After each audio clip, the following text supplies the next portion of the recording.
Hello everyone and welcome to my review of NECA's Crimson Typhoon. This is one of two Jaegers to be released in Series 1 of the Pacific Rim line.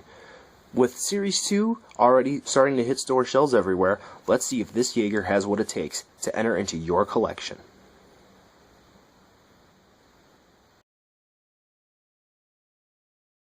The best thing that Crimson Typhoon has going for it would be the Sculpt. As some of you may know, the CGI company that worked on Pacific Rim actually gave the digital files of each of the particular characters over to NECA, and that's how the sculpts were based. Some of them were based on early concepts that possibly were changed in post-production, so it's no knock to NECA for that. But I believe Crimson Typhoon is the same. So the file that was given to NECA was the one that was actually used for the final product of the movie. And regardless, the sculpting on Crimson Typhoon, it's great. You can see all the mechanical parts, all the mechanical details, all the ridges, everything. It looks great. Now the paint. I like it, but there's something that I hate about it, and I'll get to that. So you can see all the little detailings here for the paint on the chest, Crimson Typhoon logo, X's. I'm not sure what that's for. I didn't really pay attention to in the movie to catch that. The X's. And you can see some on the back. There's Crimson Typhoon again. Silver. Pacific Defense Federation. Had to make sure I knew what it said there. So there are a lot of little details here on Crimson Typhoon that make it look nice. Unfortunately, though, there are quality control issues. One, seems like they went a little bit too much yellow with the head area where the light would be. Not a huge deal. I've seen some that actually kind of bleed out. Mine has a little bit at the tip over here on the Crimson Typhoon's right side.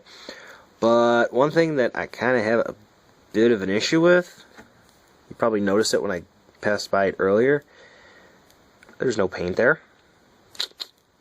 And there's some silver slop there.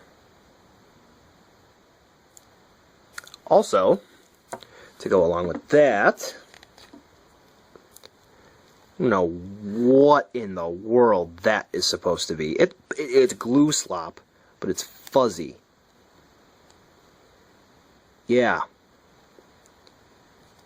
And I don't know if I'm going to be able to really get a good look at this, but it's there too. So, yeah, I'm kind of soured by the quality control. This would have been my favorite Pacific Rim figure so far, but that kind of ruins it a bit. So, sculpting, it's great. Paint, yeah, for the most part, it's pretty good. Just beware of some quality control issues. So, if you're able to actually hold different Crimson Typhoon options in your hand, in terms of which one you want to get, pick the one with the best quality control on it. Make sure there aren't any issues with yours.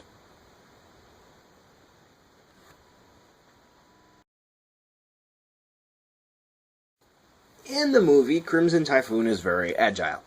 It does a flip, its arms are kind of going everywhere. It can run.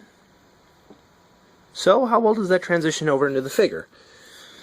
For the most part, it has the best articulation of Series 1 for Pacific Rim. I don't have Series 2 yet, so I can't make a comparison to say it's the best overall.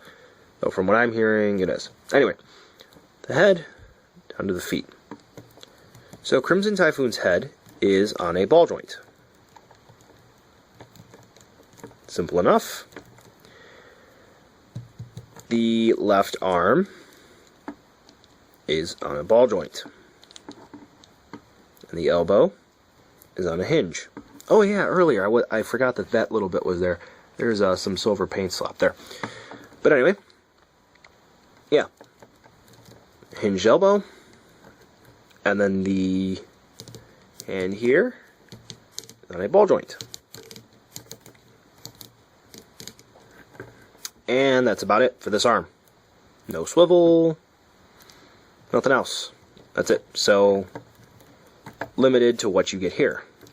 And then this big shoulder pad blocks a bit of the articulation. So the other two arms, they are both on ball joints. This one has less range of motion, and I'm going to explain something about this arm later.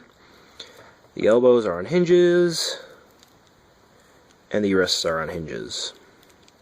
No swivels of any kind, which kind of sucks. It would be nice to have hands on a swivel hinge combo and possibly some sort of bicep swivel here or here, or even on this arm. But such is life. Anyway, this front arm, when you get it, if you do happen to get lucky enough to get a Crimson Typhoon, chances are it's only going to be able to swivel. It is in fact a ball joint. Let me explain why. It's either glue or something else NECA is known for, in that there is paint in the socket and effectively it's glued in place. It took me about 25 minutes to get the ball joint out, so this way I could get full functionality out of it. So, good one on you there, NECA. Yeah. Hindering an already hindered piece. Ab crunch. It's on a ball joint. Pretty nifty. The thighs are on the hips on a ball joint. This leg's kind of loose on mine. Don't know why. And then there are two hinges on the leg at the knee and the shin calf area. And then the feet are hinged. And one of the downsides of Crimson Typhoon is that when you stand it straight up, like I am doing, it has a tendency to either topple over, or the hinges on the legs are so loose that it will just buckle under its own weight, and it will drop down like this, and then it'll fall forward. So there are some improvements that could be made on Crimson Typhoon. Maybe some swivels here and there. Oh, it's actually standing up. Shh, be very quiet. Yeah, some swivels here and there would be nice. But overall, for the price tag, it's not too bad. Could be improved, but such is life, you know? Can't get everything that you need. But, I guess for the price point, it isn't so horrible.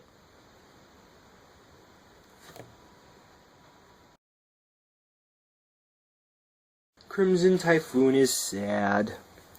Why? Well, like the rest of Series 1, it gets nothing. It has the ability to turn all of its hands into saws, and they can spin around super fast. Not this one.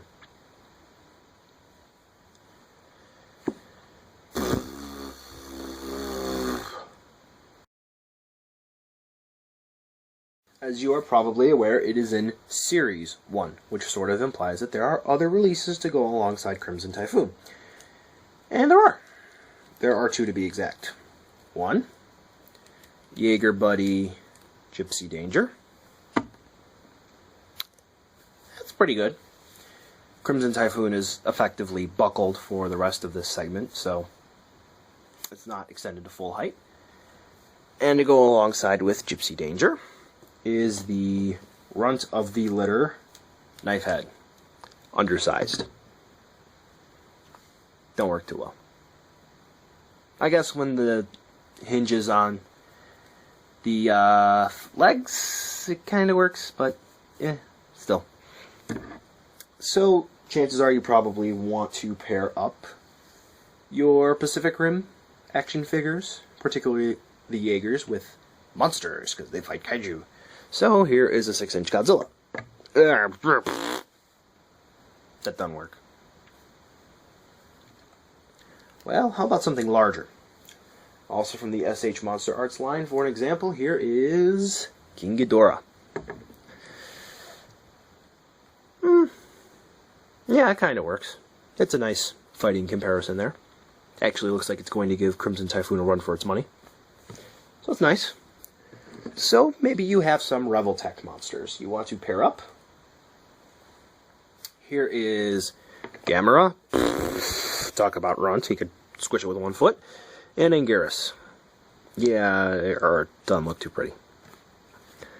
Well, how about Ultraman monsters? Maybe you have a few Ultra Kaiju around somewhere.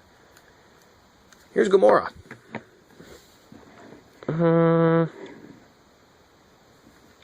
Decent fit. Not. And you probably have some other mechs flying around. So for an example, let's stick with monster theme here. And here is the Monster Arts Giryu. Little small. Just about the same height with the legs buckled, but it kind of works. So if you're looking to pair up Crimson Typhoon with a few other releases, stick to the larger choices. I'm sure there might be a few other deluxe-sized figures that would go along well with Crimson Typhoon. So just remember that when you're looking to pair Crimson Typhoon up with some other choices in your collection.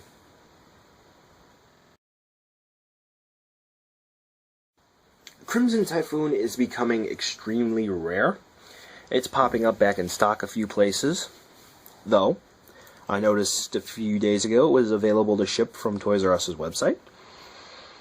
And unfortunately, though Gypsy Danger and Knifehead are getting reissued in a 2-pack, there are no plans to reissue Crimson Typhoon at all.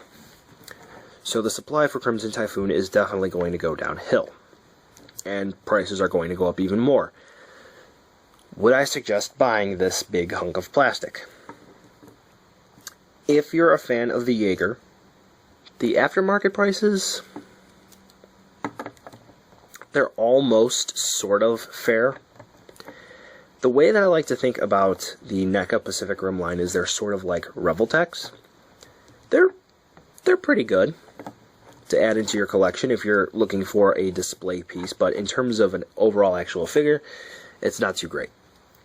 Now, Crimson Typhoon is rather large, and it is a nice representation of the Jaeger, modeled directly after the files used for the movie, but there's still some things where you're just calling it what it is. The articulation is a little bit lacking on Crimson Typhoon, and there are definitely quality control issues, as I showed the glue slop here, the lack of paint there, and the silver markings there and there that are not found on other figures. Well, maybe there are a few others that are out there in the wild, but I haven't seen them. You know, it kind of ruins it a little bit for me. Crimson Typhoon definitely is my favorite of the Pacific Rim releases from NECA so far. So if you're able to find Crimson Typhoon for, let's say, $25 max, won't hurt to pick it up. It's only going to go up in price more. So if you're looking to get your hands on Crimson Typhoon, go ahead and do it. The point that I would actually say for Crimson Typhoon fans to not pick it up would be $50. That's entirely too much for what you're getting. You can buy a pretty great import for that much. So at the end of the day, Crimson Typhoon is definitely the best of Series 1 if you're looking to pick just up one release from that line. But, I don't know. I like it, but I'm not in love with it. I'm sure there are some out there that do love it because what it does well, it does well. There's great sculpt, it is rather large, and the articulation for Crimson Typhoon, it's basic, but it works for it, though there are just actual structural problems with Crimson Typhoon that I would have to say it's not as good as it could be. I really want to love it, but I'm not in love with it. I'm just in like with it. Crimson Typhoon fans, though, I don't think they will be disappointed. It will satisfy the hole in your heart to add Crimson Typhoon to your collection.